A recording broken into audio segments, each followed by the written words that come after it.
So, All Quiet on the Western Front is a novel by Eric Maria Remarque. I hope I got that, or Remarque. Nailed it. A German veteran of World War One. The book describes German soldiers' extreme physical and mental trauma during the war, as well as the detachment from civilian life. Say that again. During the war again. During the war. As well as the detachment from civilian life felt by many upon returning home from war.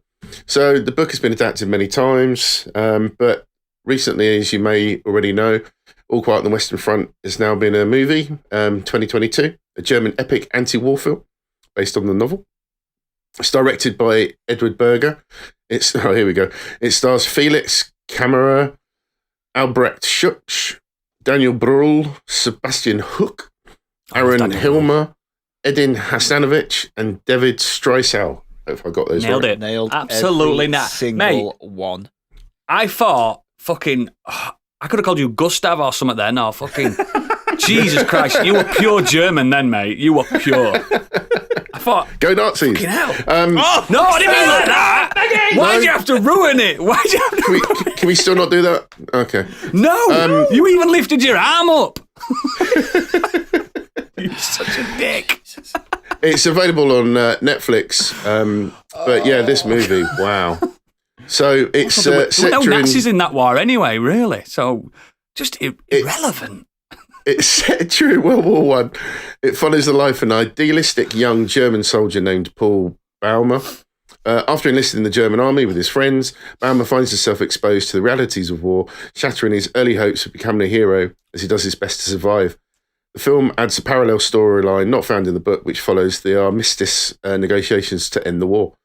It's fantastic. It premiered at the Toronto International Film Festival in September. And didn't they go mad over it as well, saying it's incredible? It's received 14 nominations at the British Academy Film Awards. It's won 7, including Best Film, 9 at the Academy Awards, including Best Picture, Best Adapted Screenplay, and Best International Feature. It is stunning. It's an incredible movie. Where was I? I've lost my way. Here we go. The mustard gas is kicking in. Yeah, so basically, the film starts because you have to talk about this really. The fantastic opening begins with like a tranquil view of a forest where the rain falls coming down. The camera pans up to the top of the trees. There's a lovely family of foxes huddled together for warmth. And then as the camera pans out the forest, it then starts to pan across to the battlefield, and then all shit kicks off. Is it trench warfare in this one? Yes. It follows a soldier named... Fascinating. I believe it's named Heinrich, and it follows his journey as he goes over the top of the trenches as they attempt to make ground towards the enemy. Sadly, he is eventually shot and killed. Then the viewer is taken on a different journey as the soldier's uniform, particularly his jacket, is then removed amongst the many other fallen soldiers. We see what happens to the jacket as it's taken to be washed away, bullet holes stitched up, and then it's sent back out again to be issued to the protagonist of the movie, Paul. Don't spoil the whole film. They did that. That is literally the opening. They did that in Battlefield 1. Did you ever play the opening section to Battlefield 1, the single player? Yeah, when you die, you get the epitaph, don't you? You're just playing, and then you just die. You become somebody else. Out of nowhere. And then at the end, it just comes like a white screen and soldier's name and that, and then it just moves on to the next soldier. And I thought it was so effective. I know, sorry, getting distracted from the film, but like the way it just, the game forced you, right, that soldier's gone, on to the next one, that soldier's gone, on to the next one. That's how that's what that war did. Just I think like it's a good topic for films and stuff to go over because it's still fascinating, and I hate to use it. It's a fascinating war to look back at because they were fighting for inches. You know what I mean? Inches, and it was just devastating. It's also we don't get enough films about World War One. We get loads about World War Two. It's always two in it. Yeah, because sequel. Everyone loved the sequel more. Well, because World War Two, you can get your lovely jingoistic propaganda points out of it. Yeah, of course you can. You can twist it around, but because World War One was so World War One were messy, weren't it? It were messy and it were awful for everybody concerned. Yeah.